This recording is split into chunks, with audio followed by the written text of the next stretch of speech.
Empezamos con el contenido del curso.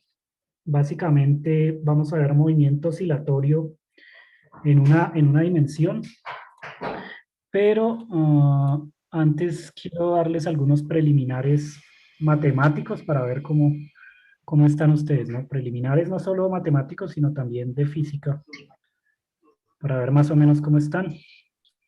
Entonces, a ver. Eh, movimiento oscilatorio, sistemas en una dimensión, ¿no? Entonces les hablo un poquito rápidamente de para dónde vamos y luego hacemos una especie de repaso sobre lo que, ah, sobre los conceptos que tienen que saber, por lo menos los más importantes como para que ya quede claro, ¿no? De pronto no se acuerdan ahorita, pero si hacemos un repasito como que ya van recordando un poco más, ¿no? Entonces la idea es que en este corte nos vamos a poner a mirar sistemas físicos que oscilan. Ah, un sistema físico que oscile es un sistema que describe un movimiento repetitivo. Ese movimiento repetitivo puede ser perpetuo o puede ser periódico. O puede que no sea ni perpetuo ni periódico o alguno de los dos, ¿no? Perpetuo significa que va, siempre se mueve en una misma región del espacio. Es decir, por ejemplo, si ustedes miran este resorte que está acá, perpetuo significaría, para que vayan asimilando estos conceptos, perpetuo significaría, por ejemplo, que esta masa que está aquí se mueve siempre desde X hasta menos X y siempre se queda moviéndose en esa misma región del espacio. Eso significa que el movimiento es perpetuo, ¿no? Mientras que periódico significaría que el tiempo que tarda en dar un ciclo completo, por ejemplo, en ir de X hasta menos X y volver a X, es siempre el mismo, siempre tarda el mismo tiempo. Entonces, por ejemplo, va de X hasta menos X y vuelve a X y tarda, digamos que 5 segundos. Y luego ustedes van y miran de nuevo el mismo sistema una hora después y vuelven y miden el tiempo que tarda en ir de X hasta menos X y luego volver a X y otra vez miden 5 segundos. Si eso ocurre, se dice que el movimiento es periódico. Ahora miren que esos dos movimientos, tanto perpetuo como periódico, implican que el movimiento es repetitivo. Hay muchos sistemas físicos que describen este tipo de movimiento repetitivo, ¿no? No necesariamente tiene que ser periódico ni necesariamente tiene que ser perpetuo. Lo suficiente que tiene que ocurrir es que el sistema se mueva alrededor de algún eje de simetría.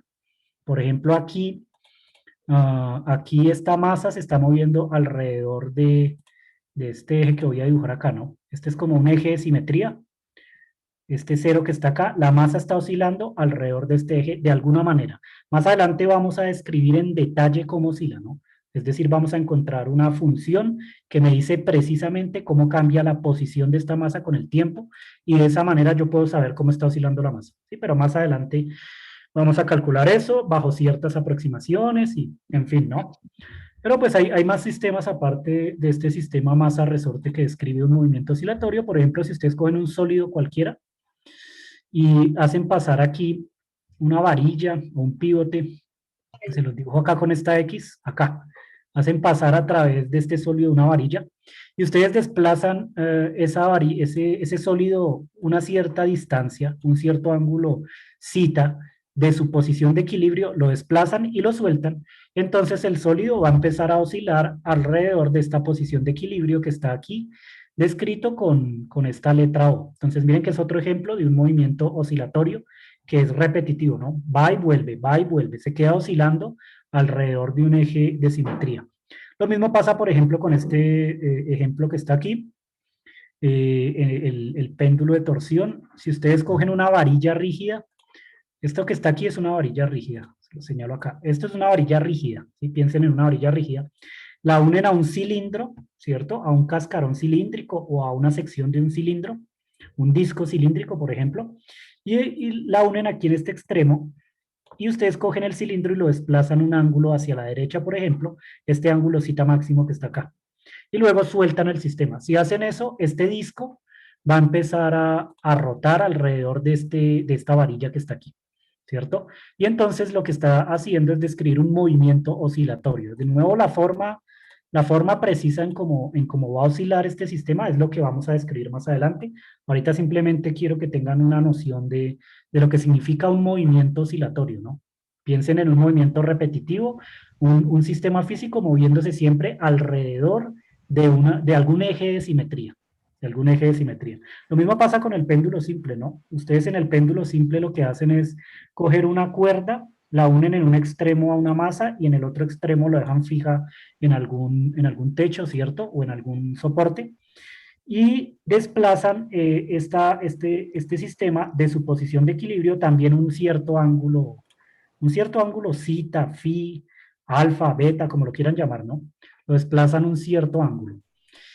Y entonces, posteriormente, sueltan la masa y la dejan oscilar libremente. De nuevo aquí el movimiento va a ser oscilatorio porque esta masa va a empezar a moverse de izquierda a derecha, oscilando alrededor de una posición de equilibrio. Y vi que alguien alzó la mano. ¿Tienen una pregunta? Sí, una preguntita. En el tipo de movimiento perpetuo, ¿el tiempo de oscilación es variable a diferencia del periódico? Puede ser variable, sí. Un movimiento, más adelante vemos ejemplos, pero un movimiento puede ser perpetuo y no periódico. Es decir, que el tiempo puede cambiar, por varias razones, ¿no? Mire que sea periódico implica que el tiempo que tarda en dar una oscilación completa siempre es el mismo. Que sea perpetuo, en cambio, significa que siempre va desde una amplitud máxima a una mínima, desde A hasta menos A. Pero en el transcurso pueden ocurrir cosas que hagan que el periodo cambie, ¿no? Entonces, un movimiento puede llegar a ser perpetuo y no ser periódico. O puede ser ambas cosas, ¿no? Puede ser perpetuo y periódico, o puede que no sea perpetuo, pero sí sea periódico. Entonces, más adelante detallamos un poquito ejemplos concretos donde vemos todas las posibilidades, ¿no? O en general, el movimiento, aun cuando sea una oscilación, puede que no sea ni perpetuo ni periódico, sino que sea un movimiento arbitrario, pero que sin embargo representa una oscilación, ¿no? Porque está oscilando alrededor de algún eje de simetría, ¿listo? Entonces, el péndulo simple es otro ejemplito, y también hay ejemplos como este sistema de N osciladores acoplados que yo les pongo aquí, donde hay más grados de libertad, no solamente hay una masa. Miren que en los anteriores que les mostré solamente había una masa, la masa del disco, la masa del sólido rígido, la masa de este bloquecito unido al resorte, o la masa del péndulo simple, ¿no? De la bolita que ponen unida a la cuerda. Pero también hay sistemas que vamos a mirar que son sistemas con varios grados de libertad, es decir, varias masas unidas, que también oscilan de alguna manera alrededor de cierta posición de equilibrio. Aquí la posición de equilibrio sería esta línea punteada que ustedes ven acá, que ahora la puse de rojo, ¿no? Esta sería la posición de equilibrio y acá todas las masas oscilarían de arriba hacia abajo, describiendo algún movimiento oscilatorio que hay que ver qué tipo de movimiento es. Entonces, este sería otro sistema, pero con N osciladores acoplados, en donde uno observa que hay algo así como un movimiento repetitivo. Ahora, no son los únicos sistemas físicos que vamos a estudiar, ni los únicos que existen. Ustedes pueden pensar en muchos otros ejemplos, por ejemplo, la Luna dando vueltas alrededor de la Tierra. Eso es un movimiento oscilatorio porque la Luna está dando vueltas alrededor de un eje de simetría, que sería, por ejemplo, un eje que pase por la mitad de la Tierra, ¿no? La Tierra dando vueltas alrededor del Sol, ese es otro movimiento oscilatorio, ¿cierto? Está dando vueltas alrededor de un eje de simetría. El sistema solar también está rotando de alguna forma, está dando vueltas. Las galaxias también rotan y rotan unas alrededor de las otras. Hay planetas rotando alrededor de agujeros negros. En fin, ustedes pueden encontrar muchos ejemplos de movimientos oscilatorios, ¿no? Que simplemente parece que el movimiento se repite una y otra vez. El electrón girando alrededor del protón en el átomo de hidrógeno, los electrones en un átomo, etcétera, ¿no? Los átomos en las redes cristalinas, por ejemplo, si tienen una red cúbica cristalina, los átomos en los extremos de esa red, si tiene simetría cúbica, están oscilando alrededor de las aristas del cubo. En fin, el movimiento oscilatorio está en muchas partes, ¿no?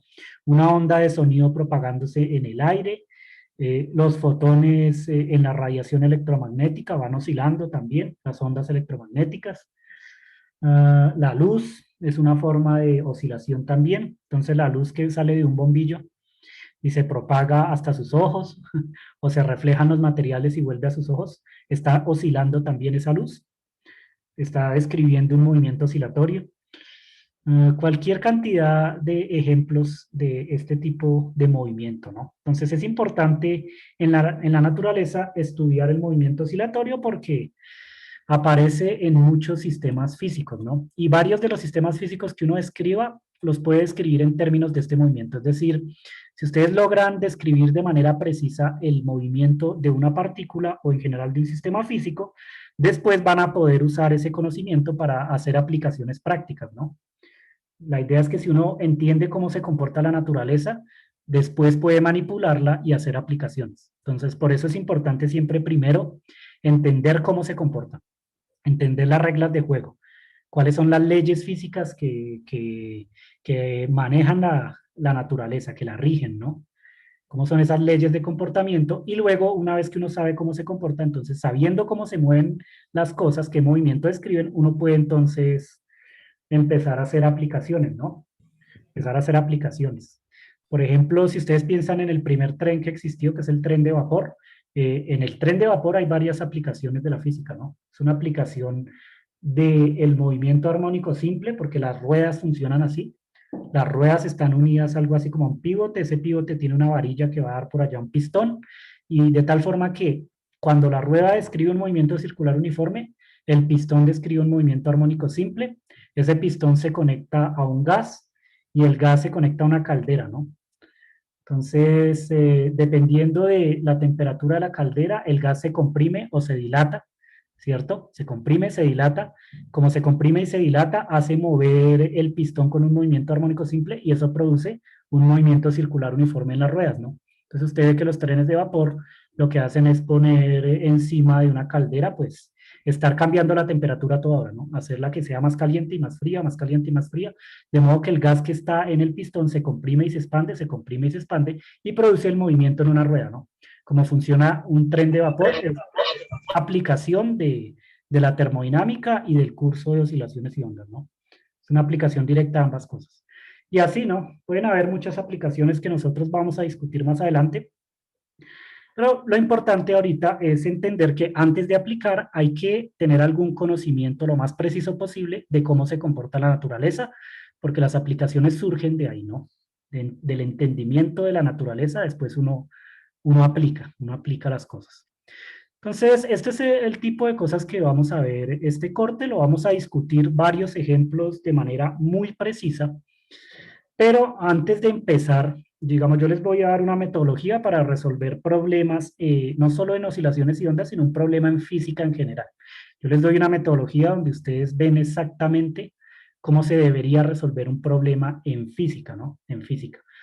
Pero antes de darles esa metodología y de ponerles un ejemplo concreto, que puede ser cualquiera de estos, voy a hacer algo así como un repaso de los conceptos que ustedes deberían tener en este punto, porque no sé qué tan bien están. Entonces, primero hacemos un repasito de las cosas que necesitan saber antes de que vayamos, por ejemplo, al resorte de Hooke en el vacío, ¿no? Antes de que vayamos a un ejemplo concreto, como este que les voy a mostrar la próxima vez, vamos a hacer un repaso de lo que deberían saber en este punto. Y entonces vamos a discutir algunos preliminares, tanto matemáticos como de la mecánica clásica y del electromagnetismo. Y empezamos, vamos uno por uno. Eso es algo así como un repaso. Vamos primero con el concepto de partícula clásica, que espero que sepan qué significa una partícula clásica en general en la mecánica clásica, ¿no? Es distinto el concepto de partícula en mecánica clásica que en mecánica cuántica. Son dos cosas diferentes, ¿no? En mecánica cuántica, las partículas tienen propiedades muy bien definidas, como masa, carga eléctrica, spin, etcétera. Para Carlos que pregunta si se está grabando la clase, sí, yo siempre grabo la clase y el video queda en stream, ¿no? Si tienen algún problema de internet, entonces simplemente van y ven el video, lo que no hayan podido ver, ¿listo? Ahora, La partícula clásica, en cambio, no se refiere al elemento más pequeño que existe en la naturaleza. Por ejemplo, el electrón, nadie nunca ha podido partir un electrón en dos.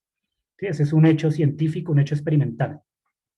Nadie sabe ni siquiera cuál es la forma del electrón. Se predice por ciertos cálculos el momento cuadrupolar del electrón, que el electrón es esférico. Parece que es una esfera, pero en realidad nadie ha visto la forma de un electrón, ni nadie ha podido partir un electrón en dos. ¿Eso qué quiere decir? Que la materia tiene un límite, el límite cuántico se llama. No es posible partir la materia en tantos pedazos como uno quiera, sino que existe un límite de cuántas veces uno puede partir la materia. Esa unidad fundamental de materia que ya no se puede partir más, se considera que es una partícula desde el punto de vista cuántico. Desde el punto de vista cuántico. Eso es una partícula. Una, una partícula no es la unidad mínima de materia. No se puede partir más. Piensen siempre en el electrón. Yo les digo, el electrón nadie lo ha podido partir en dos. Nadie ha podido entrar dentro de un electrón y ver qué tiene, ¿no? No solo esta partícula es fundamental, sino que hay otras partículas que tampoco se han podido dividir más. Por ejemplo, los quarks. Los quarks están dentro de los protones y de los neutrones. Entonces, un protón sí se puede partir. Un protón sí está constituido de otras partículas más pequeñas que son los quarks. Ahorita no entro en detalle a hablar de los quarks, pero simplemente les digo que si esto es un protón, entonces dentro del protón hay tres quarks, para que lo sepan. Un quark que se llama up, otro up y otro que se llama down. Arriba, arriba, abajo. Tres quarks. Y estos quarks interactúan entre ellos a través de otra partícula que se llama el gluón. Gluón, que es la partícula de la fuerza fuerte. Entonces, no solo hay tres quarks, sino que esos quarks emiten gluones, interactúan todas esas partículas y constituyen un protón. Eso quiere decir que el protón no es una partícula fundamental en realidad, sino que se puede dividir aún más, ¿no? Se puede partir en quarks. El electrón, en cambio, no tenemos una estructura para el electrón y entonces el electrón lo consideramos una partícula puntual, desde el punto de vista de la mecánica cuántica, ¿no? Esto sería un protón, esto sería un electrón. El radio de un protón es alrededor de 1000 veces mayor al radio de un electrón, ¿cierto? Y la masa también. La masa es alrededor de 1000 veces mayor a la del electrón. El electrón tiene una masa de 0,5 megaelectronvoltios, el protón tiene una masa de alrededor de 1000 megaelectronvoltios, ¿no? 2000 megaelectronvoltios, no estoy mal. Entonces, eso ocurre a nivel cuántico en la materia, cuando ustedes la ven desde el punto de vista microscópico, pero entrando en el átomo, ¿no? Lo mismo pasa con el neutrón. El neutrón que está en el núcleo atómico también está constituido de quarks y se puede partir, ¿cierto? Entonces, siempre que piensen en una partícula muy pequeña que ya no se puede dividir más, piensan en el electrón. El electrón es una partícula que ustedes no pueden dividir. Pero esto es el punto de vista cuántico, el concepto de partícula en mecánica cuántica, no en mecánica clásica. Nosotros en este curso vamos a ver aplicaciones de la mecánica clásica, no de la mecánica cuántica, ¿cierto? Y entonces para nosotros una partícula clásica es otra cosa, no es esto. Una partícula clásica en mecánica clásica significa que ustedes cogen un cuerpo cualquiera y lo reducen a un punto, de tal forma que ese punto se ubica en el lugar geométrico que corresponde al centro de masa. No al centro geométrico, sino al centro de masa. Puede que la masa no sea uniforme en todo el sólido, entonces el centro geométrico puede que no coincida con el centro de masa. Es que es una partícula clásica, es un cuerpo cuya masa se reduce a un punto ubicado en el centro de masa, ¿cierto? Pero miren que es muy distinto una partícula clásica a una partícula cuántica, porque supongamos que ustedes tienen un sólido cualquiera. Entonces ustedes tienen aquí un sólido con alguna forma arbitraria, ¿cierto? Una pelota de fútbol, no sé, una pelota de baloncesto. Y ustedes quieren usar la mecánica clásica para describir el movimiento de esta partícula, de este sólido, perdón. Lo que usualmente se hace es coger toda esta masa y reducirla a un punto. Entonces ponen el punto por acá. Este punto se pone justamente en el centro de masa, no en el centro geométrico. Supongan que no tienen un balón, sino que tienen alguna esfera, pero que tiene una densidad que no es uniforme. El centro de masa puede quedar un poco desplazado, podría quedar por acá, o podría quedar por acá, pero el centro geométrico sí está en la mitad, ¿no? Suponiendo que es una esfera. A veces no coincide el centro de masa con el centro geométrico, en general no coincide, ¿no? Solo coincide cuando la densidad del sólido es uniforme, es decir, que ustedes cogen cualquier pedazo del sólido, calculan masa sobre volumen y siempre les da lo mismo, no importa dónde miren, ¿no? Entonces, si ustedes miran en todos lados y la densidad es la misma siempre, se dice que la densidad del sólido es uniforme. Pero si en cambio, si ustedes miran y les da densidades diferentes, entonces la densidad no es uniforme y en ese caso, el centro de masa no coincide con el centro geométrico, cuando la densidad no es uniforme. Pero bueno, suponemos que sí es uniforme para no complicarnos mucho y entonces aquí ponemos el centro de masa en toda la mitad de la esfera. Miren que la partícula clásica considera que ustedes cogen todo el sólido y lo centran en este punto que está aquí. ¿Pero qué es un punto? ¿Un punto es una partícula cuántica en realidad? Esa es la pregunta que hay que hacerse, ¿no? La realidad es que no. La realidad es que en este punto, supongan que ustedes ese punto lo dibujan con un esfero o con un lápiz. El lápiz es grafeno, ¿no? Y el grafeno básicamente tiene átomos de carbono. Entonces, un puntico que ustedes dibujen con un lápiz, lo que tiene en realidad es una cantidad equivalente a un mol de átomos de grafeno o un mol de átomos de carbono. Pero un mol de átomos de carbono tiene alrededor de 6,02 por 10 a la 23 partículas. 10 a la 23, es decir, 6 seguido de 23 ceros. Es decir, miles de millones de partículas. ¿Eso qué quiere decir? Quiere decir que aquí en este punto nada más hay miles de millones de átomos de carbono. Y entonces no corresponde al concepto de partícula cuántica, porque no es una partícula, son miles de millones de partículas en un punto, ¿cierto? Para entenderlo un poquito mejor, piensan en el radio del electrón. El electrón es una partícula muy pequeña, el radio del electrón es aproximadamente 10 a la menos 18 metros. Es decir, ustedes cogen 18 ceros hacia la izquierda, atrás de la coma, y ponen el metros adelante, ¿no? Pero si ustedes miran este puntico, tiene como algo así como un radio de 1 milímetro, ¿no? 1 milímetro. Y si hacen el cálculo, dividen 1 milímetro sobre 10 a la menos 18, eso les da de nuevo algo así como 10 a la 22, 10 a la 23, ¿no? Es decir, hay 10 a la 23 electrones por lo menos aquí. Un número enorme de partículas. Entonces tienen que entender que una cosa es el concepto de partícula clásica y otra cosa es el concepto de partícula cuántica. En mecánica clásica, uno usualmente coge los sólidos, los reduce a un punto, ese punto está justamente en el centro de masa, pero ustedes toman en cuenta que ese punto no corresponde en realidad a una partícula, ¿no? No es un electrón, tampoco es un átomo, no. En ese punto hay millones de átomos, miles de millones de átomos, ¿sí? Miles de millones de átomos, miles de millones de átomos, ¿no? Entonces, eso primero, el concepto de partícula clásica. Ahora, uno usualmente cuando ya hace este procedimiento de reducir un sólido a una partícula clásica, lo que uno hace es dibujar un diagrama de cuerpo libre para poder describir la dinámica de este sistema. Entonces, usualmente ustedes dibujan un diagrama de cuerpo libre que yo les pongo aquí como un punto 2. No. Así, diagrama de cuerpo libre. ¿Qué es un diagrama de cuerpo libre? Pues una vez que ustedes reducen la masa a un punto, entonces sobre ese punto dibujan todas las fuerzas que actúan sobre él. Entonces suponemos que actúa el peso, suponemos que hay una fuerza externa que actúa hacia la derecha, etcétera. Miran todas las fuerzas que actúan sobre ese punto y las dibujan ahí, justamente ahí. Entonces un diagrama de cuerpo libre es un esquema de las fuerzas que actúan sobre la partícula clásica. Y se los pongo aquí. Es un esquema de las fuerzas, fuerzas siendo vectores, ¿no? Ahorita miramos que es un vector, ¿no? Vectores.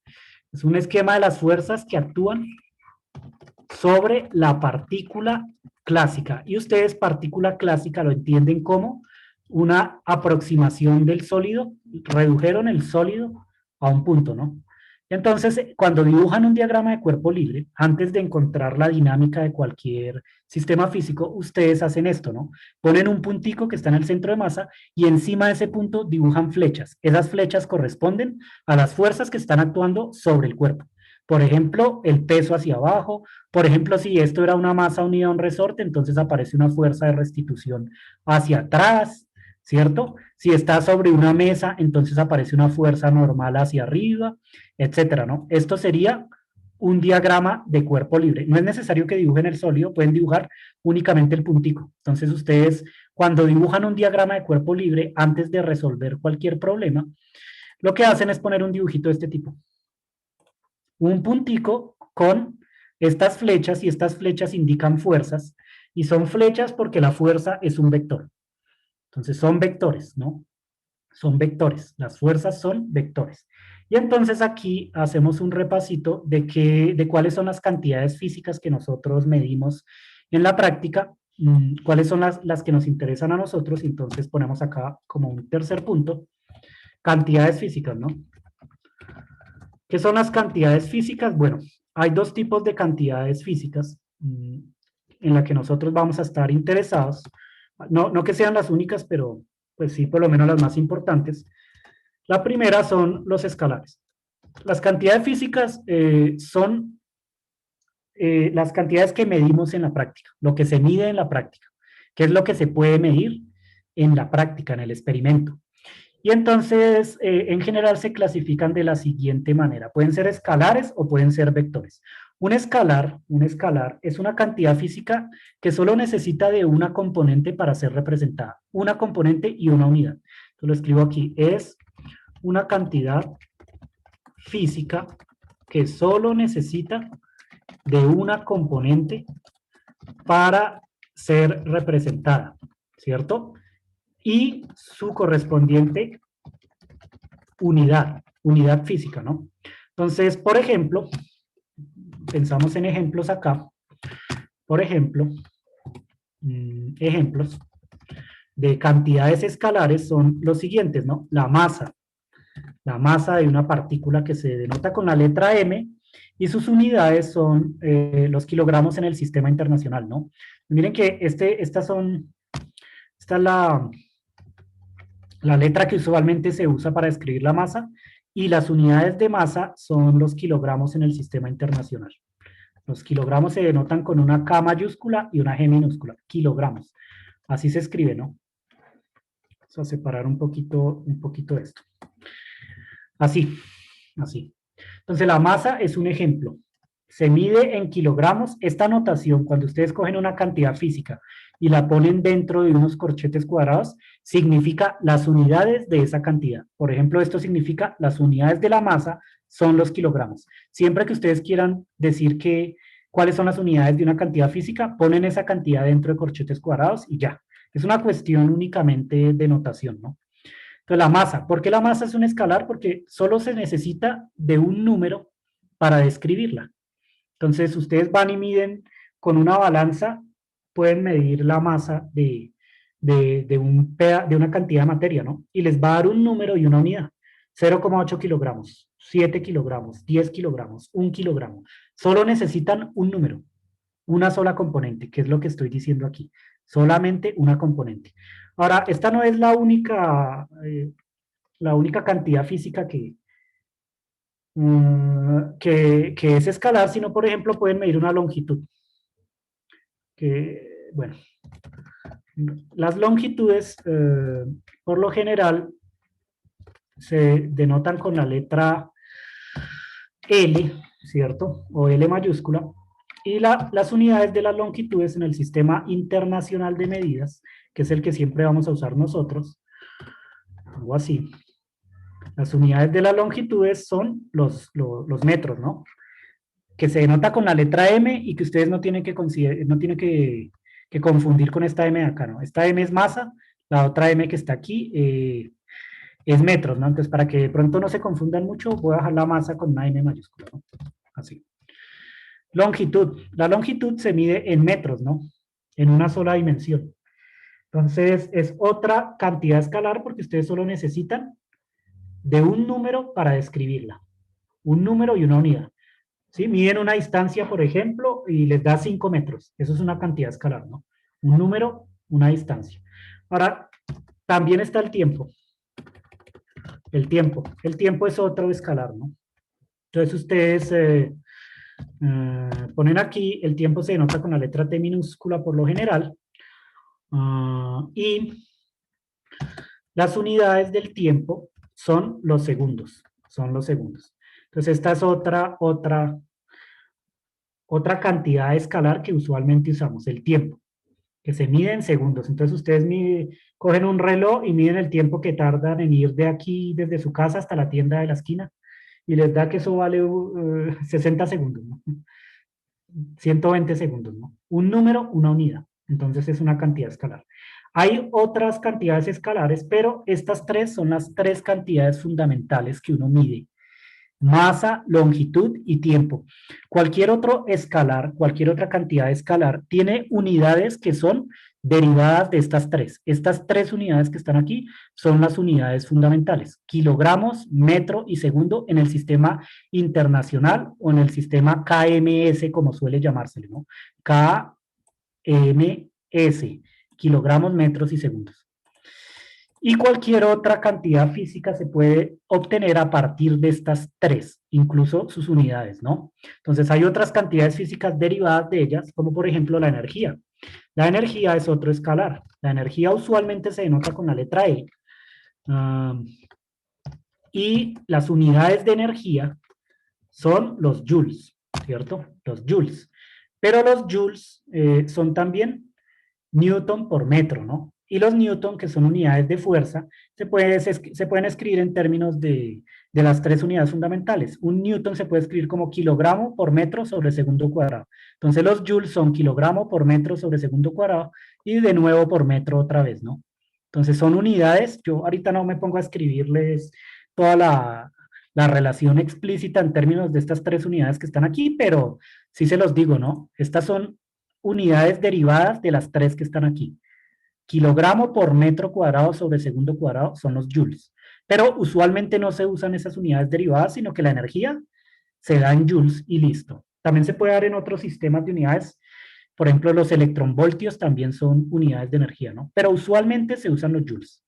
Los joules. Más adelante, si tenemos que hacer algún cambio de unidades, pues entonces miramos ejemplos concretos, pero ahorita no es importante. Ahorita es importante que vean el tipo de cantidades físicas que vamos a usar. Y bueno, no son las únicas, hay más. La temperatura, por ejemplo. Digamos, ustedes pueden pensar en otras, ¿no? La temperatura es otro escalar, entonces usualmente se denota con una T mayúscula. Y las unidades de la temperatura, a ver, sí. ¿Cuáles serán las unidades de la temperatura? Las unidades de la temperatura, en general, en el sistema internacional son los Kelvin, que se denotan con una K. Los Kelvin. En el sistema internacional, estas son las unidades de la temperatura, ¿no? El sistema de unidades absoluto para la temperatura. Y bueno, hay otras cantidades físicas que pueden encontrar, ¿no? La presión también, etcétera. Pero no voy a escribirlas todas aquí porque no acabo. Entonces, esto con respecto a los escalares. Ahora, la segunda cantidad física que nos interesa son los vectores. Y los vectores es una cantidad física que necesita de por lo menos dos componentes para ser descrita. Es una cantidad física que necesita de por lo menos dos componentes para ser descrita, ¿cierto? Y entonces necesita de una magnitud y una dirección. No solamente de magnitud. Miren que los escalares solo necesitan de una componente, acá se los pongo entre paréntesis, la magnitud, ¿no? Del escalar. Mientras que para un vector yo necesito por lo menos dos componentes para que sea descrito el vector. Y bueno, hay varios ejemplos de este tipo de cantidades físicas, ¿no? Ejemplos, ustedes pueden recordar muchos, ¿no? Por ejemplo, la velocidad. La velocidad es un vector. Los vectores se representan usualmente con una flecha arriba. Ustedes ponen la cantidad con una flecha arriba. Estos vectores en general tienen representaciones geométricas y también representaciones algebraicas. La que más es útil en realidad es la representación algebraica, que consiste en dar las componentes en un sistema coordenado de este vector. Entonces, por ejemplo, para el vector velocidad, ustedes pueden dar las tres componentes en el espacio tridimensional, b de x, b de y b de z. Y lo que están haciendo en realidad cuando dan estas tres componentes, o también lo pueden escribir como b de x en y, más b de y en j, más b de z en k. Hay varias maneras de escribir esto, ¿no? Esta es como la forma más abreviada de hacerlo. En todo caso, lo que están haciendo en realidad es que ustedes cogen una flechita de estas así. Este sería el vector velocidad y lo ponen en un sistema coordenado. Entonces el sistema coordenado en 3 dimensiones sería algo así, ¿no? Vamos a dibujarlo acá. Esto sería un sistema de 3 coordenadas. Un vector arbitrario va a tener una componente en X, una componente Y y una componente en Z. X, Y, Z. Entonces, dibujemos un poquito más el vector, un poquito mejor, para que se entienda. Suponemos que este es el vectorcito, ¿no? Así. Que este vector va a tener una componente en X, una componente Y y una componente en Z. Acá está la componente Z, por aquí va a quedar la componente X, y por acá queda la componente Y del vector. ¿Cierto? Tiene 3 componentes. Quiere decir que este vector tiene una proyección en el plano XY. Miren que aquí estoy diciendo, aunque se los escribo acá explícitamente, estoy diciendo que este es el eje X. Lo pongo acá. Este es el eje X aquí. Mientras que este que está acá es el eje Y. Este que está acá es el eje Y. Y este que está aquí es el eje Z. Así. X, Y y Z. Y entonces cualquier vector arbitrario que se representa con esta flechita se puede describir en términos de sus componentes. ¿Cómo hace uno para dar cada componente de este vector? Simplemente pone el vector, pone este vector que está aquí, digamos que este es el vector velocidad, lo pone en el origen de un sistema coordenado X, Y y Z. X, Y y Z que se me borró ya. X, Y y Z, lo pone en el origen, acá. Y mira cuáles son sus componentes X, su componente Y y su componente Z y las escribe acá. Estos 3 números que están acá describen a este vector porque está dando las 3 componentes, X, Y y Z. De esa manera ustedes pueden describir un vector algebraicamente. Y bueno, no solamente hay esta representación cartesiana, sino que uno puede cambiar el sistema coordenado. Puede cambiarlo el sistema de coordenadas cartesianas a coordenadas polares, o a coordenadas esféricas, a coordenadas cilíndricas, etcétera, ¿no? El vector se puede describir en distintos sistemas de referencia. Ahorita lo miramos un poquito más en detalle, ¿no? Entonces, esto por el lado de los vectores. No es el único vector que conocemos. La aceleración también es un vector.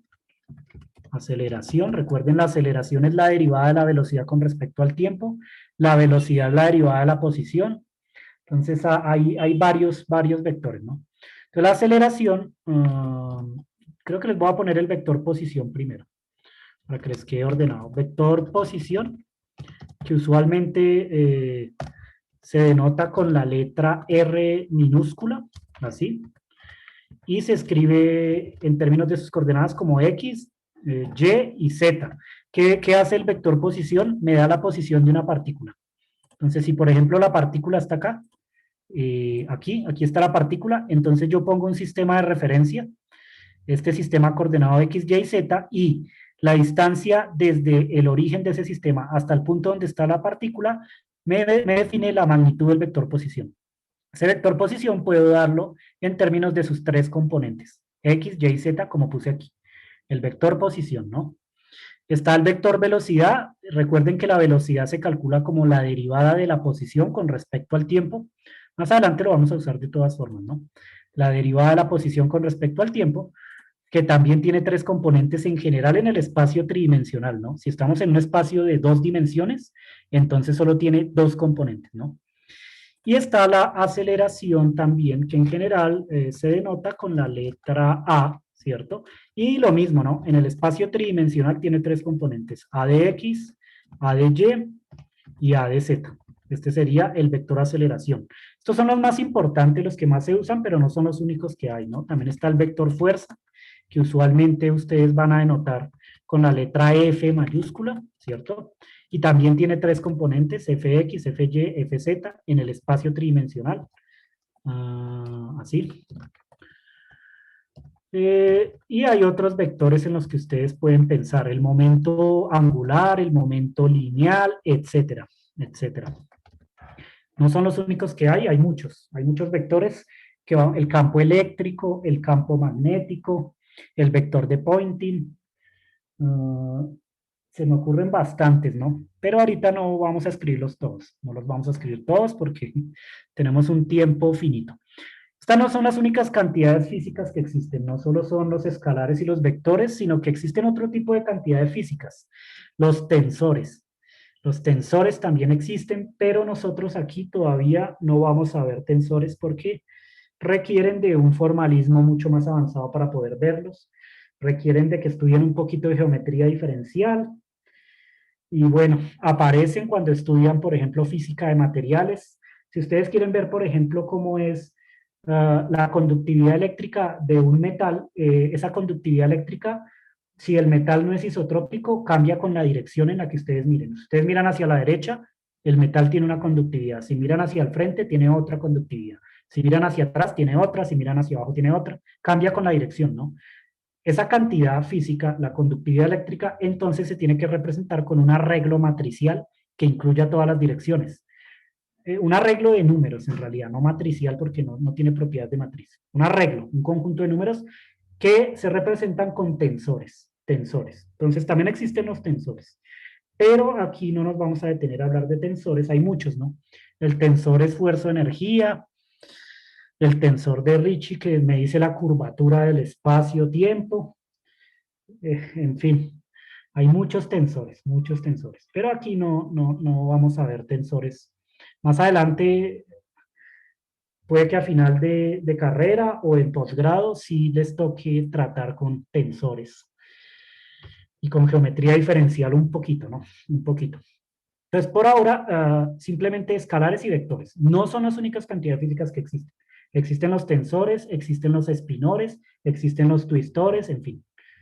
Todas estas cantidades tienen que ver con la manera en que transforman bajo rotaciones, en fin. Pero no son los únicos que hay. Simplemente se los digo para que lo tengan en la mente, que esto no es lo único que existe, aunque es posiblemente lo único que han visto hasta ahora, ¿no? Hasta este punto de sus carreras, solo saben que existen los escalares y los vectores y de pronto han escuchado hablar algo de los tensores.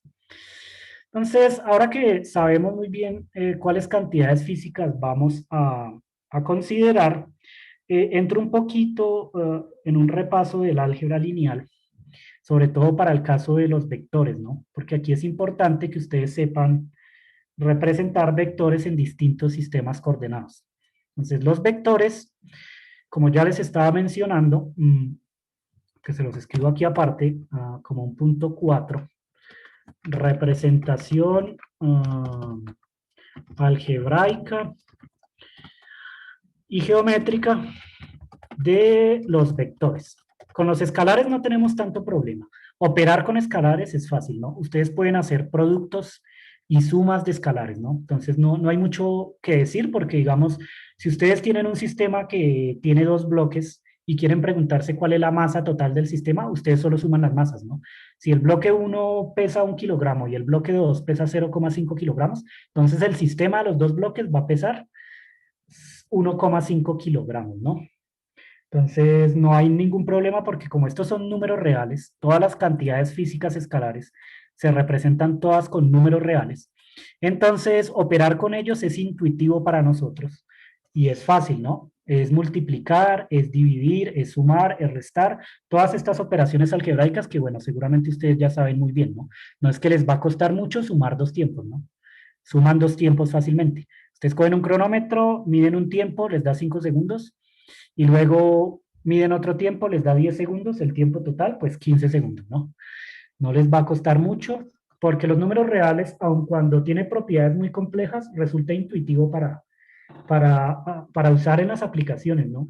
Miren que esto es una representación matemática, pudo ser diferente, ¿no? No es que haya nada intrínseco en la naturaleza que me diga, yo las cantidades físicas las tengo que representar con números reales, no. Eso es una elección conveniente que nosotros hacemos. Pero digamos las cantidades físicas pudieron representarse con otro conjunto de números, ¿no? Los reales parece ser la más indicada por sus propiedades, ¿no? Y la más intuitiva. Entonces uno intuitivamente relaciona una distancia con un número real. Ustedes miden la distancia entre dos puntos y le asocian un número real y lo hacen intuitivo totalmente. Pero no es nada trivial. Pudo haber sido otro conjunto de números. Pudo haber sido un número grassmanniano, pudo haber sido, no sé, otro conjunto más denso que los reales que existen. Es solo una representación matemática y no hay nada intrínseco en la naturaleza que me diga que las cosas tienen que pertenecer al conjunto de los números reales, ¿no? De hecho, lo que les estaba comentando del electrón, que no se puede partir en dos, ya me impone un límite cuántico, un límite a la capacidad de partir muchas veces un pedazo de materia, ¿no? Entonces, ustedes cogen un pedazo de materia como este que dibujo yo acá y dicen, lo vamos a partir tanto como queramos, ¿no? Entonces, si lo parten en dos, les da, entonces, que tiene una longitud diferente, ¿no? La mitad de la longitud. Y vuelven y lo parten en dos, y ahora este pedazo tiene una longitud que es la mitad de la mitad, un cuarto de la longitud total. Luego lo parten de nuevo y lo van partiendo muchas veces. Si la naturaleza tuviera algo intrínseco con respecto a los números reales, entonces yo podría partir un pedazo de materia tantas veces como quisiera, porque los números reales siempre se pueden partir en dos. La distancia entre dos números reales siempre es infinita, ¿no? Entre dos números reales siempre hay un conjunto infinito de números. Entonces yo siempre puedo coger una distancia medida en números reales y partirla en dos. Pero en la naturaleza no puedo hacer eso porque hay un límite cuántico. No se puede partir un electrón en dos. Eso quiere decir que tiene un límite. La cantidad de veces que yo puedo partir la materia tiene un límite. La cantidad de veces que yo puedo partir una longitud escrita en números reales no tiene límite. Ustedes lo pueden partir cuantas veces quieran. Entonces, des en cuenta que elegir números reales para medir estas cantidades físicas es una representación, no es algo intrínseco de la naturaleza. No forma parte de la naturaleza los números reales, ¿no? Es una representación que usa el ser humano para describir ciertas cantidades físicas y que es bastante útil. Y además es intuitivo, ¿no? Tal vez ustedes no han pensado en esto antes, pero es bastante intuitivo. Entonces, bueno, eso por el lado de los escalares. Los vectores sí tienen una álgebra un poquito más complicada. Representar vectores resulta ser un poquito más complicado en general, porque bueno, tiene más de una componente, tiene tres componentes y en general entonces uno puede hacer varias representaciones. Entonces pensamos en un vector en dos dimensiones primero. Vamos a bajar un poquito esto. En 2D. Entonces, ¿qué pasa si tenemos un vector en 2D? Entonces, un vector en 2D ustedes lo pueden representar de varias formas. Pueden hacer una representación geométrica simplemente dibujando el vector. Por ejemplo, hacen este dibujo. Miren que este dibujo está en el plano de la pantalla de sus dispositivos. Entonces, ustedes suponen que la pantalla de los dispositivos donde estén mirando la clase, el celular o el computador, esa pantalla es el plano XY. XY, entonces suponen eso. Que simplemente es una convención, ¿no? Puede ser el plano XZ o el plano YZ, pues no importa, ¿no? Lo llamamos el plano XY, el plano XY. Y es solo una convención. Este vector está contenido en ese plano. Eso quiere decir que este vector está en dos dimensiones, en dos dimensiones. Pero este vector se puede describir de varias formas, ¿no? La geométrica, la forma geométrica de describir un vector es dar su magnitud, ¿cierto? La magnitud es la longitud del vector. Entonces ustedes cogen con una regla y miden esta longitud de aquí a acá. Esa sería la forma geométrica. Miden esta longitud y miden un ángulo con respecto a la horizontal. Entonces cogen una horizontal y la pasan por acá o la atraviesan en cualquier parte del vector, por ejemplo por acá. Y miden este ángulo. Miden este ángulo que está aquí. Dan la longitud y dan el ángulo. Eso me describe el vector geométricamente. Geométricamente describo un vector así, dando una longitud y dando un ángulo en dos dimensiones. Sin embargo, esta representación no es muy útil, ¿no? En la práctica no es muy útil. Necesitamos una representación con la que podamos hacer cálculos y la representación más conveniente es la algebraica. La algebraica consiste en dar las componentes del vector en un sistema coordenado. Entonces, ¿cómo hacen ustedes para dar la representación algebraica? Ponen este vector en el sistema de referencia coordenado que está ahí a la derecha. De tal forma que el origen del vector lo ponen en el origen del sistema coordenado y miden las componentes del vector, la componente X y la componente Y. Entonces ustedes cogen acá esta componente trazan una raya paralela al eje Y y miran esta distancia que está acá, la distancia X. Miden esta componente X. Luego trazan otra línea aquí que es paralelo al eje y que va desde el eje, paralelo al eje X, perdón, que va desde el eje Y hasta el punto donde termina el vector y miden esta distancia. Ustedes miden estas dos distancias. A estas distancias se les conoce como las componentes del vector. Estas son las componentes del vector, la componente X y la componente Y. Y entonces ustedes representan un vector algebraicamente en dos dimensiones, un vector cualquiera.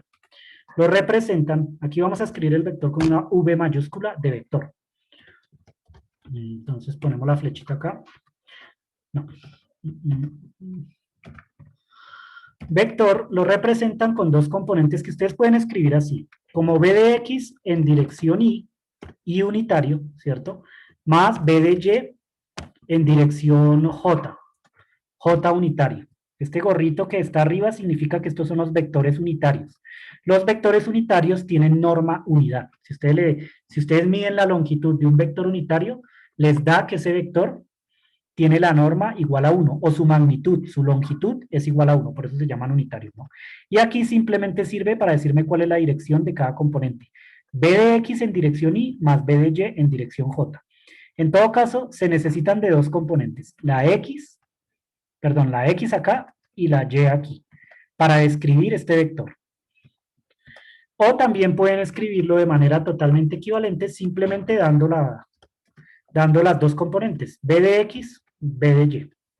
Este arreglo de números me está diciendo cuál es la componente X y cuál es la componente Y.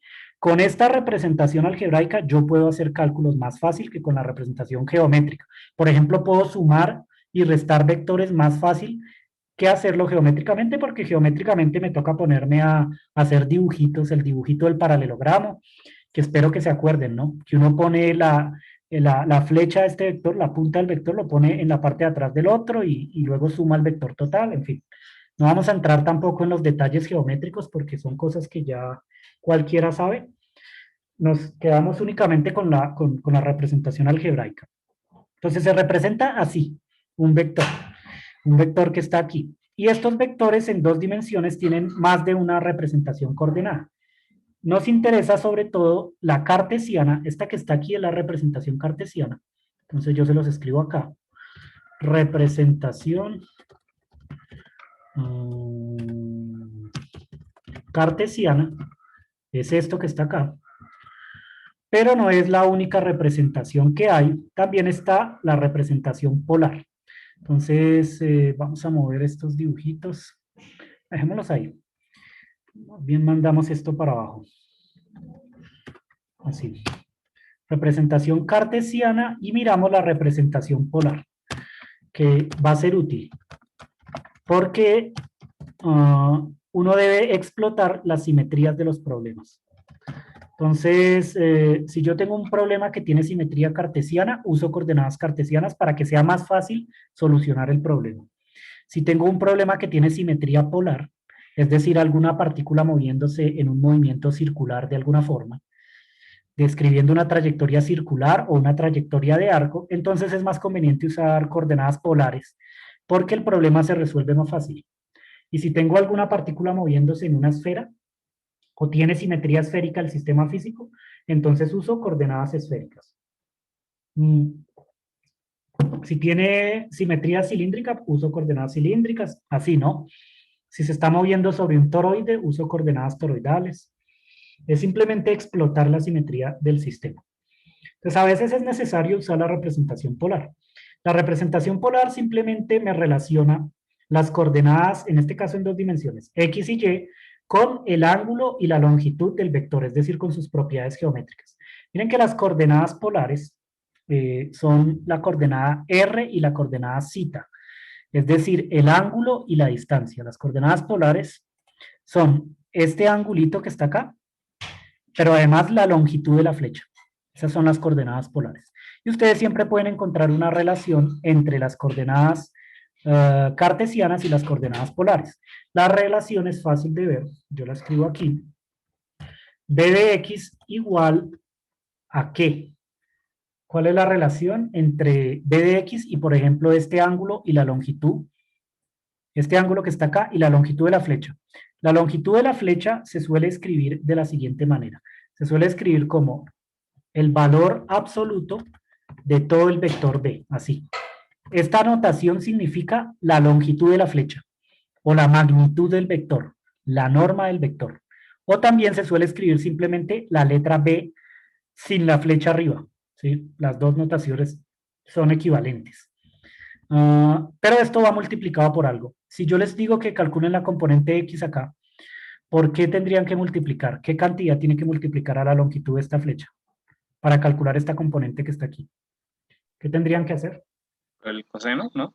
Por el coseno del ángulo, ¿no? Entonces, aquí empiezan a usar relaciones trigonométricas. Lo multiplican por el coseno del ángulo. Siendo este zeta que yo puse aquí, el ángulo que sale de la horizontal y llega a la flechita, ¿no? Entonces, ustedes miden este ángulo. La componente x sería la longitud de toda la flecha multiplicado por el coseno del ángulo. Porque el coseno del ángulo, recuerden que es cateto adyacente sobre hipotenusa, ¿cierto? Entonces, el cateto adyacente es igual a la hipotenusa, que sería la longitud de toda la flecha, multiplicado por el coseno del ángulo, que es lo que tenemos aquí. Esta es la representación polar. Pero además podemos calcular la componente b de y. La componente b de y sería igual entonces a la magnitud del vector, que miren que ahora la pongo con la b sola, para que tomen en cuenta que ambas cosas son lo mismo. Esta notación significa la magnitud del vector, esta también. Es decir, ustedes miden la longitud de esta flecha, la magnitud del vector. Para calcular la componente y, tendrían que multiplicar la magnitud por ¿qué cantidad? Por el seno. Por el seno, ¿no? El seno del ángulo.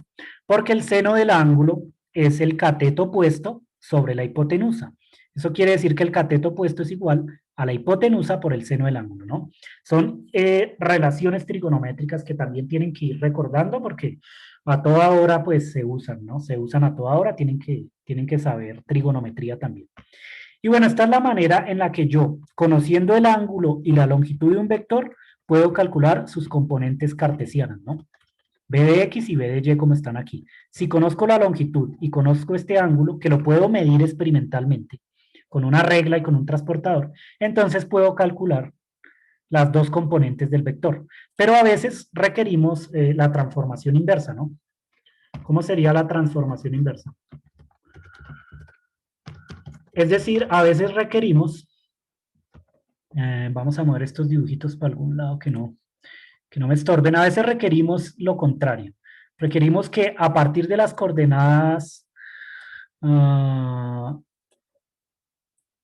cartesianas obtener las polares. ¿Cómo sería la transformación inversa? Entonces, por ejemplo, ¿cómo calculamos la longitud del vector? ¿Qué hay que hacer? Este dibujito para allá. ¿Alguna idea cómo calculamos la longitud del vector en términos de las componentes cartesianas?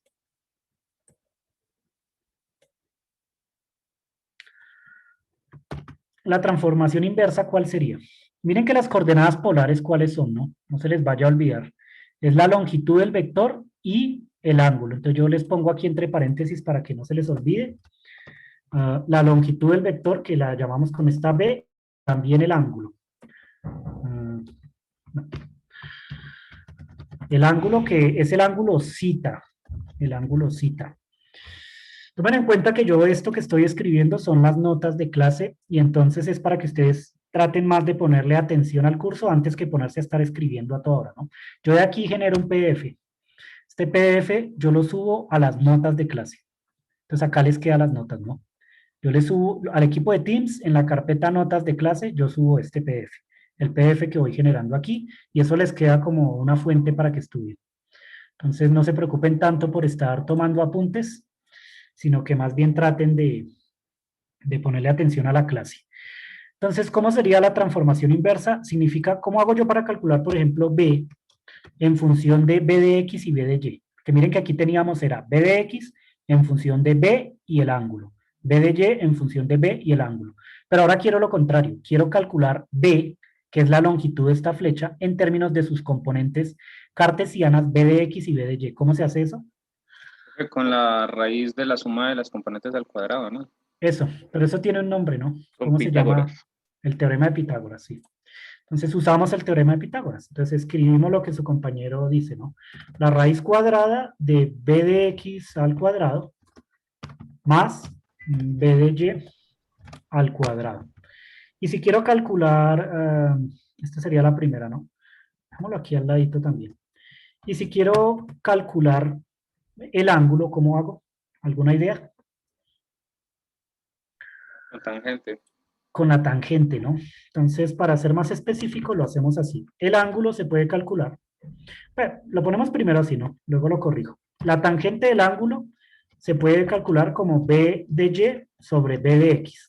Esta es la definición de tangente. Eso quiere decir que la tangente es el cateto opuesto sobre el cateto adyacente por definición. En este caso sería b de y sobre b de x.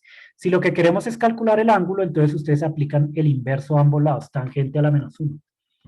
Tangente a la menos 1 de esta cantidad que está aquí. Y entonces el ángulo sería eso. Sería el inverso de la tangente. Tangente a la menos 1 de b de y sobre b de x.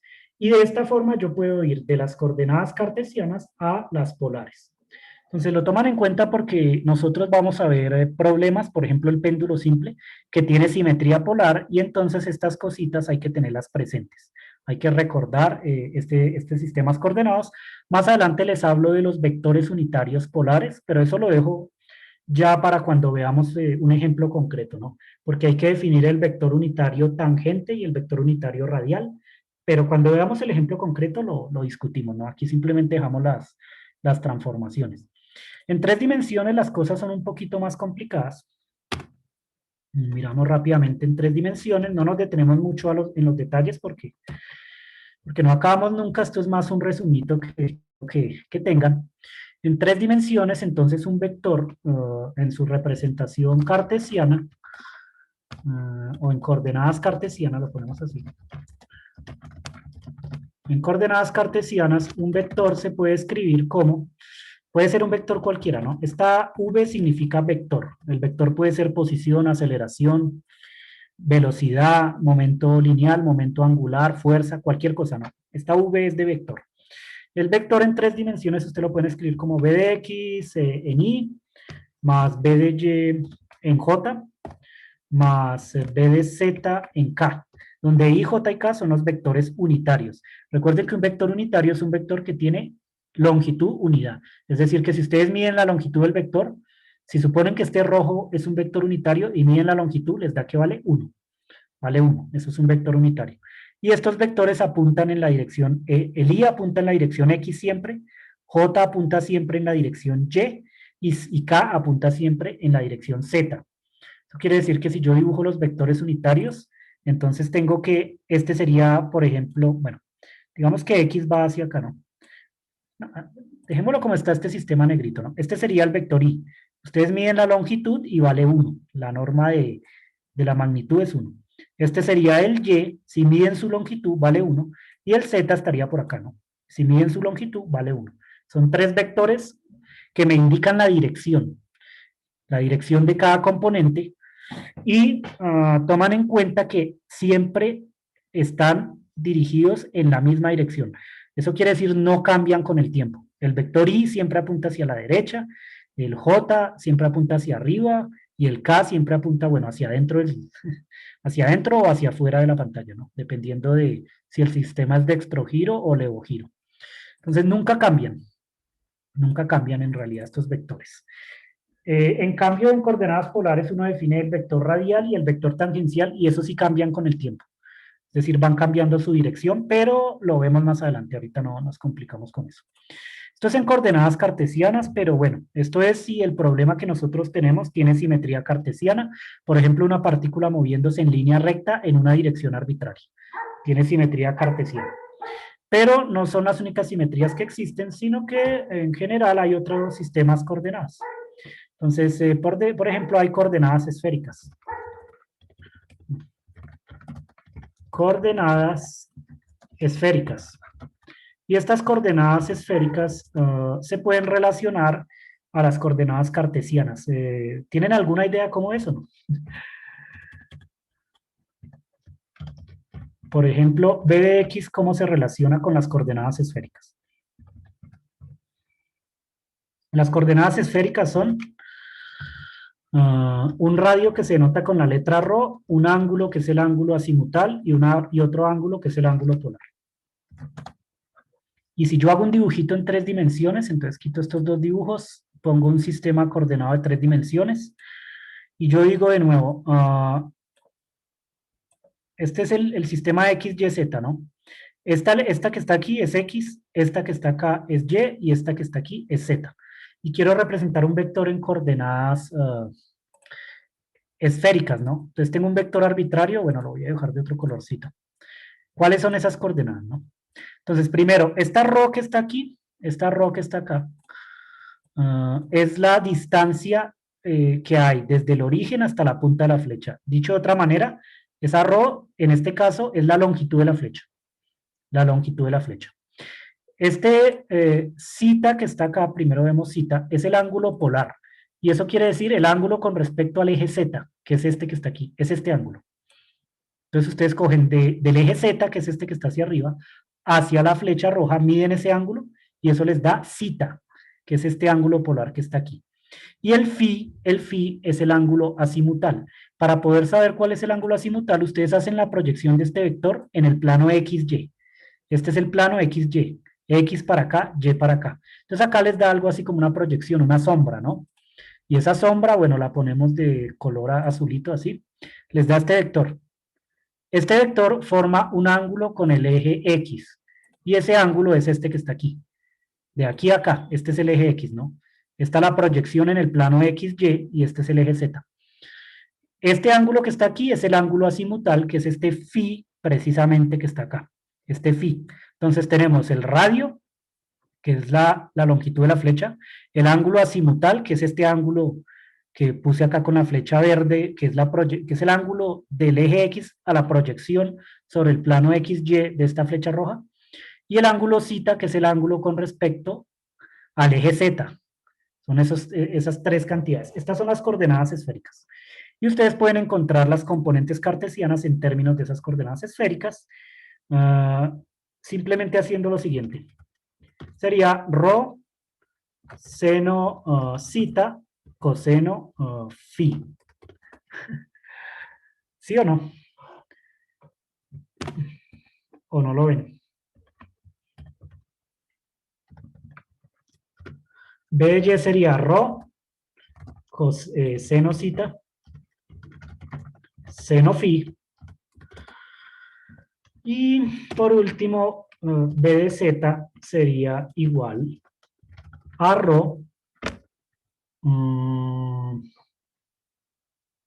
coseno zeta. Coseno zeta. ¿Lo ven o no lo ven? Sí, señor. Bueno, entonces noten que aquí hay triángulos, rectángulos y por eso estas relaciones, ¿no? Entonces, por ejemplo, rápidamente, este ángulo que está aquí es también este mismo que está acá. Estos 2 ángulos son iguales, por razones geométricas. Este ángulo que está acá es un ángulo de 90 grados, ¿cierto? Esta línea forma un ángulo de 90 grados con el plano XY. Entonces aquí, ustedes tienen un ángulo de 90 grados acá. Esto es 90 grados. ¿Y eso qué quiere decir? Que entonces esto es un triángulo rectángulo. Un triángulo rectángulo. La longitud de esta flecha azul es entonces la longitud de esta roja multiplicado por el seno del ángulo, que es zeta. Entonces la longitud de la flecha azul es ρ por seno zeta, que es precisamente lo que tenemos acá. ρ por seno zeta. Esa es la longitud de esta flecha azul. Es la longitud de la roja por el seno del ángulo, que vale zeta. Ρ seno zeta. Y si quiero calcular la componente X, por ejemplo, que es la que tengo aquí, esta componente acá, entonces tengo que multiplicar la longitud del vector azul por el coseno de phi. Y es lo que tengo ahí, ¿no? Ρ seno zeta, coseno phi. Si quiero calcular la componente Y, este es el eje X y este es el Y, entonces tengo que multiplicar la longitud del vector azul ahora por seno de phi. Y eso es lo que tenemos acá abajo. Rho senocita, seno phi. Y si quiero calcular la componente z, esa sí es más fácil de calcular, porque está aquí. Lo único que tengo que hacer es multiplicar a este rho por el coseno de zeta. Y me sale la longitud z. Entonces, estas son las coordenadas esféricas. Simplemente revisan en sus cursos de cálculo o en algún curso de geometría, se ponen a mirar si recuerdan estas coordenadas, ¿no? Y bueno, hay otras coordenadas, por ejemplo, la cilíndrica. En la cilíndrica no tenemos que hacer mucho porque simplemente es poner las polares, estas que están acá, y luego hacer z igual a z, ¿no? Porque es un cilindro. Entonces, las coordenadas cilíndricas, x y y se representan así, ¿cierto? Está la longitud del vector, está el ángulo del vector con respecto a una polar, y el eje z sí queda igual, ¿no? Z igual a z. Entonces no es necesario ponernos ahorita a mirar coordenadas cilíndricas, es simplemente una generalización de las polares. Y bueno, esto con respecto a la representación coordenada. Podemos usar distintas representaciones. Puede ser cartesiana, puede ser polar, puede ser esférica, puede ser cilíndrica, etcétera. En todo caso, ustedes tienen que saber cómo encontrar las coordenadas en distintos sistemas de referencia. Ahora, esto desde el punto de vista matemático. Los vectores tienen varias reglas de multiplicación. Entonces yo se las escribo aquí. Reglas de multiplicación de vectores. Entonces, los vectores tienen varias reglas de multiplicación. Vamos a recordar algunas rápidamente. Entonces, producto escalar primero. ¿Cómo se multiplican vectores? Miren que multiplicar escalares es muy fácil, es la multiplicación usual. 5 por 10, 50, ¿cierto? La multiplicación usual de los escalares. En cambio, los vectores no. Los vectores sí tienen varias formas de multiplicarse. De hecho, la multiplicación usual no existe en los vectores, ¿no? Yo no puedo multiplicar un vector A por uno B para que me dé A por B, no. Sino que hay que hacer ciertas definiciones. La primera es el producto escalar. En el producto escalar, uno lo que tiene es lo siguiente. Uno coge un vector cualquiera A y hace el producto punto con otro vector cualquiera B, ¿cierto? Por definición, este producto escalar tiene dos formas de calcularse. Una de ellas es geométricamente, otra es algebraicamente. La geométrica implica que ustedes tienen que hacer esto. La norma de A por la norma de B por el coseno del ángulo que los separa, ¿cierto? Entonces, si ustedes tienen dos vectores A y B arbitrarios, supongan que este es el vector A, el rojo, y supongan que este azulito que voy a dibujar es el vector B. Entonces, ustedes se preguntan, bueno, ¿y cómo hago el producto escalar entre estos dos? Ustedes cogen y miden la longitud del vector A, la longitud es de aquí a acá, bueno, pongámosle otro color. La longitud del vector A la miden, ¿cierto?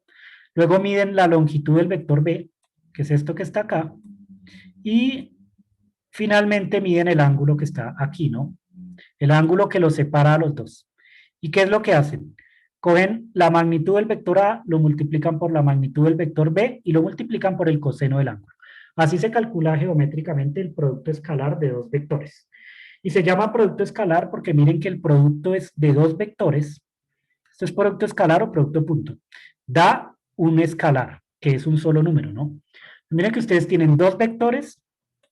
Los vectores tienen más de una componente, ¿no? Cada uno de estos vectores tiene por lo menos dos componentes. Dos componentes en dos dimensiones, tres componentes en tres dimensiones, cinco componentes en cinco dimensiones, etcétera, ¿no? Tienen dos vectores que cuando los multiplican obtienen un número, pero este número pues es un escalar porque solo tiene una componente. Tiene un número y algunas unidades, ¿no? Dependiendo de si los vectores son cantidades físicas. Entonces, por eso se llama producto escalar, porque ustedes multiplican dos vectores y obtienen una sola componente, un solo número. Cogen dos cantidades que tienen más de dos componentes o dos componentes, las multiplican y obtienen una sola componente, un solo número, es decir, obtienen un escalar. Está la definición geométrica, pero tiene otra definición, que es la algebraica. Bueno, pues aquí también. Que es otra manera de calcular el producto escalar, ¿no? Y esa definición es en términos de sus componentes. A de x al cuadrado más a de y al cuadrado más a de z. No.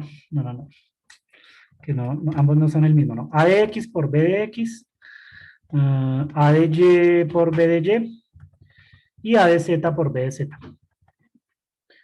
Y el resultado es el mismo, ¿no? Entonces uno puede mostrar que ambos resultados son equivalentes, dan exactamente lo mismo.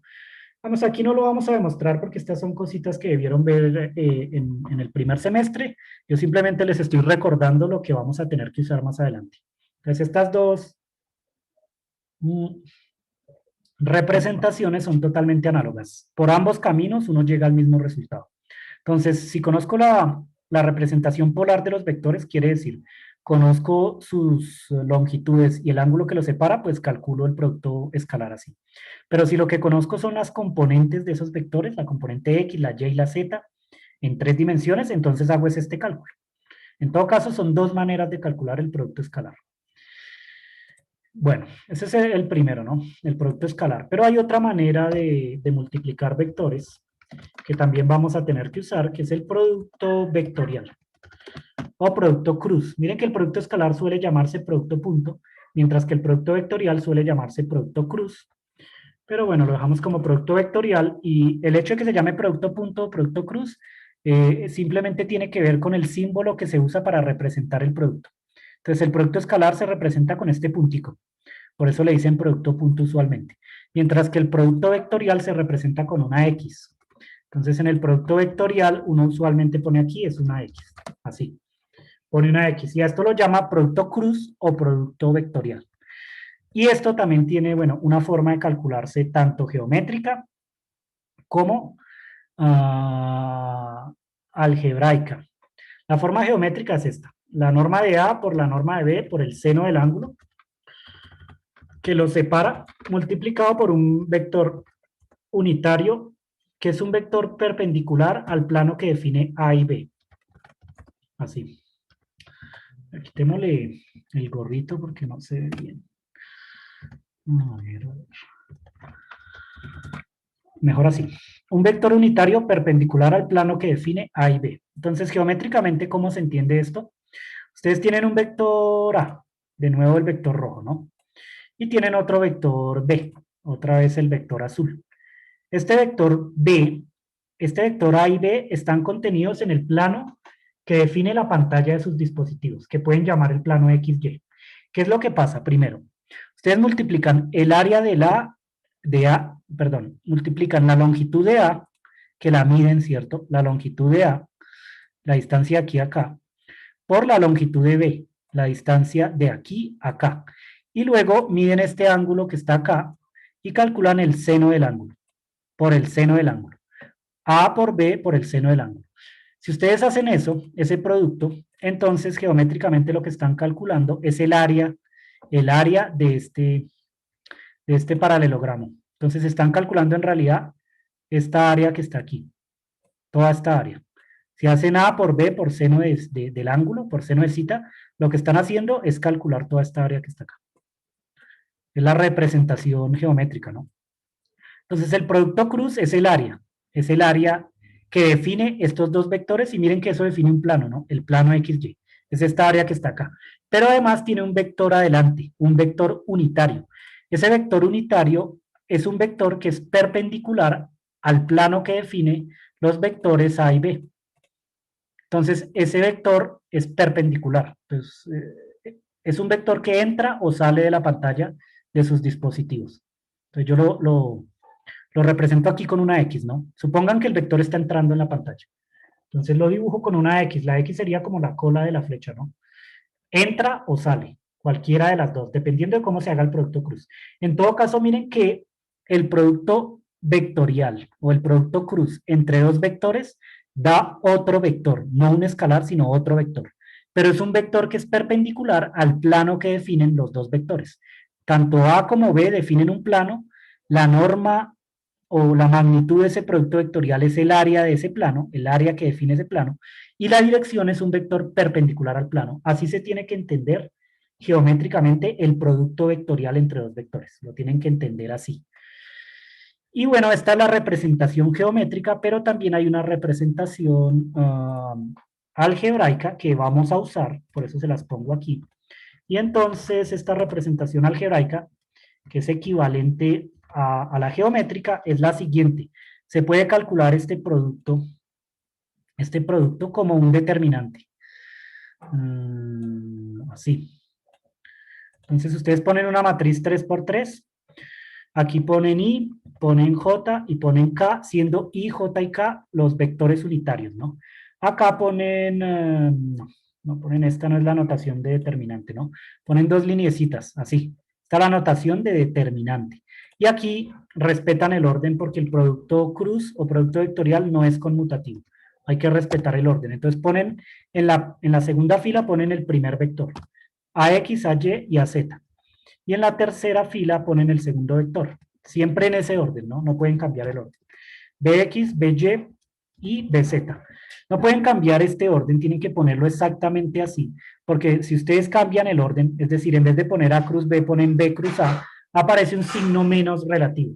El producto cruz no es conmutativo, no es lo mismo A cruz B que B cruz A, sino que aparece un signo menos relativo. Entonces tienen que respetar el orden en el que pone las componentes aquí. Arriba van los vectores unitarios I, J, K. Abajo van, en la segunda fila va el primer vector a X, a Y, a Z. Y en la tercera fila va el segundo vector, Bx, By, Z. Y calculan este determinante. No sé si tengan problemas con calcular un determinante o si lo saben hacer. Mm. De todas formas, más adelante vemos ejemplos concretos donde hay que calcular determinantes. Se usa el método de cofactores, ¿no? Ustedes cogen acá la primera columna, le ponen un cofactor menos 1 a la 0, ¿cierto? Y multiplican este por este menos este por este. Y así hacen el primer término en dirección I. Después, en dirección J, cogen la segunda columna, multiplican por menos 1 a la 1 y hacen este por este menos este por este. Y luego cogen la tercera columna, el cofactor es menos 1 a la 2, o sea, un 1 positivo, y hacen este por este menos este por este. La manera usual de calcular determinantes, que de todas formas lo vamos a tener que usar, ¿no? Entonces, más adelante lo escribimos explícitamente, aquí simplemente les dejo escrito el determinante, nada más, en su notación matricial. Ahora, este es un determinante abstracto, ¿no? Porque en álgebra matricial, los elementos que aparecen dentro de la matriz deben ser números. Aquí, en cambio, hay vectores unitarios y hay componentes de vectores, ¿no? Entonces es un híbrido y más adelante es peor porque, por ejemplo, en el electromagnetismo aparece que una de las leyes de Maxwell tiene un rotacional, el rotacional del campo magnético. Entonces allá aparece que el primer vector, de hecho, es un operador diferencial. Entonces aquí aparecen derivadas, derivada con respecto a X, derivada con respecto a Y, derivada con respecto a Z. Y entonces uno tiene cosas como vectores unitarios en una fila, derivadas en la segunda y funciones en la tercera. Entonces es un híbrido entre álgebra matricial, entre cálculo diferencial y álgebra vectorial, ¿no? O sea, son objetos híbridos, ¿no? Los determinantes en álgebra lineal están definidos es con números, pero aquí lo que tenemos son otras cosas, ¿no? Pero funciona, ¿no? Funciona bien este cálculo, ambos cálculos dan iguales. Pero del segundo uno obtiene más fácil la dirección. De aquí obtienen explícitamente la dirección del vector, que siempre es perpendicular al plano que define los vectores A y B. A y B. Y bueno, estas son las cositas que tienen que recordar desde el punto de vista matemático, porque las vamos a usar. No sé si se me pase alguna, simplemente les estoy haciendo un repaso, pero si hizo falta alguna cosita, pues la vamos viendo con los ejemplos concretos que yo les voy dando. Y para terminar hoy, para que no quede tan largo el video tampoco, entonces lo último a lo que quería que le hicieran un repasito es a las leyes de Newton, ¿no? Entonces aquí lo dejo un poco aparte, 5 leyes de Newton. Entonces, una vez que ustedes saben muy bien el concepto de partícula, saben las cantidades físicas que vamos a usar, cómo se hace un diagrama de cuerpo libre, etcétera, tienen que empezar a ver cuáles son las leyes de la naturaleza, ¿no? Aquí estas son como las herramientas que necesitamos para empezar a describir la naturaleza, por lo menos algunas de ellas, ¿no? Las que más se usan. Pero necesitamos entonces saber cuáles son las leyes que rigen la naturaleza. Nosotros vamos a ver aplicaciones de mecánica clásica y de electromagnetismo, por lo que necesitamos las leyes de Newton, pero también necesitamos las leyes de Maxwell. No vamos a ver nada de mecánica cuántica, por lo que no necesitamos la ecuación de Schrödinger, ni tampoco vamos a ver otras teorías más modernas, ¿no? No necesitamos los diagramas de Feynman porque no vamos a ver electrodinámica cuántica. En fin, cada teoría tiene sus leyes. Cada teoría tiene sus leyes. Nosotros estamos aquí con mecánica clásica y electromagnetismo, por lo que tienen que recordar las leyes de Newton. Entonces, las leyes de Newton son tres. Son tres. La primera se llama el principio de inercia y simplemente me dice que el estado de movimiento de una partícula, ya entendemos que es una partícula clásica, ¿no? El concepto de partícula clásica que yo les puse arriba. El estado de movimiento de una partícula, bueno, pongámosle clásica, no cambia en sistemas de referencia inerciales. Esa es el principio de inercia. Y lo entendemos un poquito, ¿no? Un sistema de referencia inercial, una nota acá, nota. Un sistema de referencia inercial se mueve a velocidad constante con respecto al laboratorio o al observador, ¿no? Entonces lo dejamos con respecto al laboratorio o a la partícula clásica, para que sea más fácil, a la partícula clásica. Entonces, los sistemas de referencia inerciales siempre se mueven con velocidad constante. Eso quiere decir que si ustedes tienen una partícula clásica, y aquí, un buen sistema de referencia inercial, primero, puede estar en reposo, ¿no? El reposo es una forma de velocidad constante. Un sistema en reposo tiene velocidad cero. Por lo tanto, es un sistema de referencia inercial. Es un sistema de referencia inercial porque está en reposo, velocidad constante igual a cero. Pero no es el único sistema de referencia inercial que existe, sino que, por ejemplo, podría haber un sistema moviéndose hacia la derecha con alguna velocidad. Si la velocidad es constante, ese también es un sistema de referencia inercial. En todos los sistemas de referencia inercial, las leyes de la física son invariantes, no cambian. Es decir, los resultados de los experimentos no deberían cambiar porque yo me trasladé en una dirección o en otra a velocidad constante, ¿no? Si yo miro el periodo de un péndulo simple estando en reposo con velocidad cero, o si lo miro moviéndome, por ejemplo, caminando hacia la derecha y me quedo mirando el periodo del péndulo, no tendría por qué cambiar el periodo del péndulo solo porque yo me estoy desplazando, ¿no? El resultado del experimento es el mismo. Entonces, las leyes de la física son invariantes bajo transformaciones de sistemas de referencia inercial. Si yo me voy a un sistema o a otro, las leyes de la física siguen siendo lo mismo. Ahora, el estado de movimiento de una partícula clásica no cambia en un sistema de referencia inercial. Es decir, si la partícula se está moviendo de alguna manera, por ejemplo, como les estoy diciendo, el periodo de un péndulo, esa partícula va a seguir moviéndose siempre de la misma manera, independiente de cuál sistema de referencia inercial yo lo mire.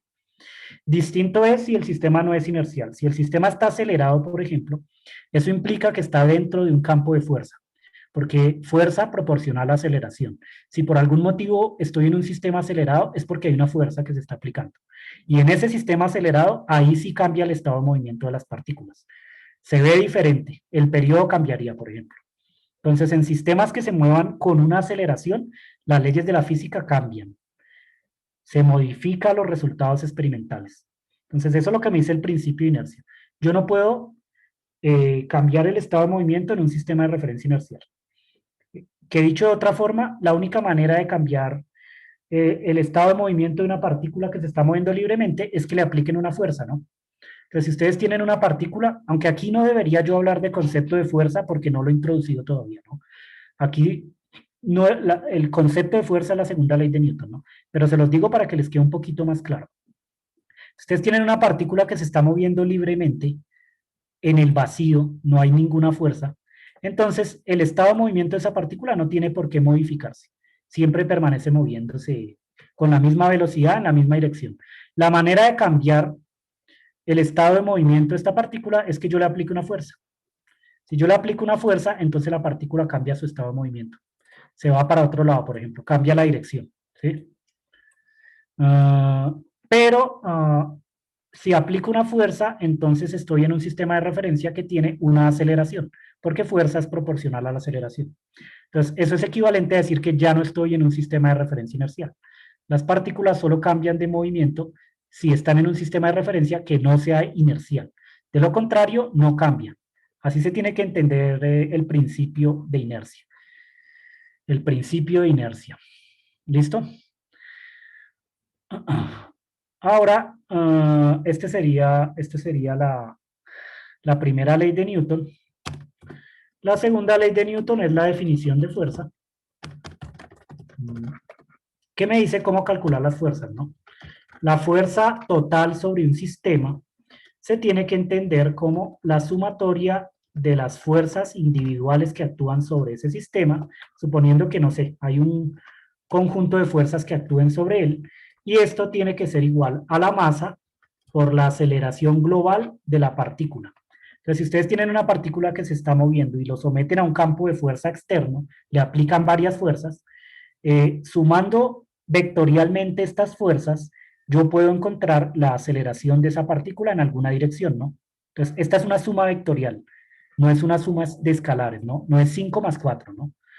Son vectores lo que se están sumando y los vectores se suman componente a componente. Yo aquí puse nada más los productos, pero porque supongo que sumar vectores para ustedes es trivial, ¿no? En todo caso, si no lo recuerdan, se suma componente a componente, ¿no? Si ustedes tienen dos vectores A y B y los quieren sumar, entonces A más B es igual a AX más BX en dirección Y, más AY más BY en dirección J, más AZ más BZ en dirección K. Entonces suman componente a componente. Entonces, en todo caso, aquí ustedes suman las fuerzas, les da una fuerza total, que pueden escribir aquí como una fuerza total, y esa fuerza total es igual a masa por aceleración, donde la aceleración es la derivada de la velocidad con respecto al tiempo, o la segunda derivada del vector posición con respecto al tiempo. Y esta es la segunda ley de Newton, la definición de fuerza. La definición de fuerza. Entonces, de aquí se entiende que si el sistema está acelerado, no tiene velocidad constante, y eso quiere decir que hay un campo de fuerza externo, lo que significa que la partícula cambia su estado de movimiento, porque hay una fuerza aplicando sobre ella. Entonces, aquí no estaríamos en un sistema de referencia inercial si hay un campo de fuerza externo. Y la tercera ley de Newton, ya para terminar hoy, es la ley de acción y reacción, ¿cierto? Que me dice que si yo aplico una fuerza en una dirección sobre un sistema físico, ese mismo sistema me aplica una fuerza de retorno a mí que tiene la misma magnitud, pero sentido contrario. Entonces, lo vemos de esta forma. A ver. Así, ¿no? Entonces, miren que la magnitud de la fuerza es la misma F, pero las etiquetas cambian. Esta es la fuerza que siente la partícula 1 debido a la partícula 2, mientras que esta es la fuerza que siente la partícula 2 debido a la partícula 1. Sus magnitudes son la misma, pero de signo contrario, de signo contrario. Entonces, si ustedes tienen dos partículas, piensen, por ejemplo, en dos electrones, un electrón A, un electrón B, o un electrón 1, un electrón 2. Entonces, se van a repeler, ¿no? La fuerza que siente la partícula 1, que puede ser esta, debido a la partícula 2, va hacia allá, ¿no? Y tiene una cierta magnitud, la longitud de esta flecha. Mientras que la fuerza que siente la partícula 2 debido a la partícula 1 va hacia allá, se repelen, pero tiene exactamente la misma magnitud. Mire que la dirección, mire que la dirección es contraria. Por eso aparece este signo menos acá, pero las magnitudes son las mismas. Ahora, esta ley es muy útil a la hora de hacer cálculos, pero tiene un problema, y es que es válida solo en mecánica clásica, ¿no? No relativista. Si uno quiere hacer cálculos más precisos, esta ley deja de ser cierta porque me está diciendo que la partícula 1 siente instantáneamente la fuerza debido a la partícula 2. Y eso implica que hay algo así como una información que viaja a velocidad infinita, que me dice que la partícula 1 está cerca de la partícula 2. ¿Cómo hace esta partícula 1 para sentir que la partícula 2 está cerca, no? Como si ustedes pusieran esta caja, esta partícula 2, en una caja aislante y la encerraran, la partícula 1 nunca se enteraría que está la 2 acá, ¿cierto? Pero ustedes quitan la caja y la partícula se entera que esta partícula está aquí. ¿Por qué? Porque siente una fuerza, se cambia su estado de movimiento. Pero ¿qué mecanismo hay para que sienta esa fuerza, no? Pues en principio el electromagnetismo lo que nos dice es que estas partículas tienen asociados campos eléctricos, ¿no? Que implica básicamente que se está enviando fotones en una dirección. Entonces acá lo que está pasando es que esta partícula envía fotones y esta partícula los recibe, ¿cierto? De alguna manera, y entonces la información de que esta partícula está acá viaja a través de estas partículas que se conocen como partículas de fuerza, que son los fotones. Pero el tiempo que tarda en ir desde la partícula 1 hasta la 2 o viceversa es un tiempo finito. Entonces a esta ley le hace falta algo así como un factor de corrección, porque esta ley me está diciendo que se entera instantáneamente, ¿no? Que esta partícula 2 siente una fuerza debido a la partícula 1 instantánea y que la partícula 1 reacciona a esa fuerza en sentido contrario de manera instantánea, con la misma magnitud.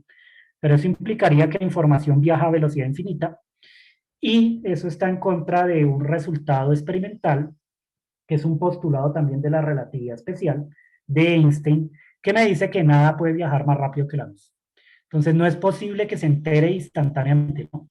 No es posible que la Tierra se entere de manera instantánea que la Luna da vueltas alrededor de ella, ¿no? Y entonces atraiga a la Luna. No es posible, ¿no? Hay un tiempo finito. Entonces esta ley de acción y reacción no está considerando el hecho de que la información no puede viajar más rápido que la luz.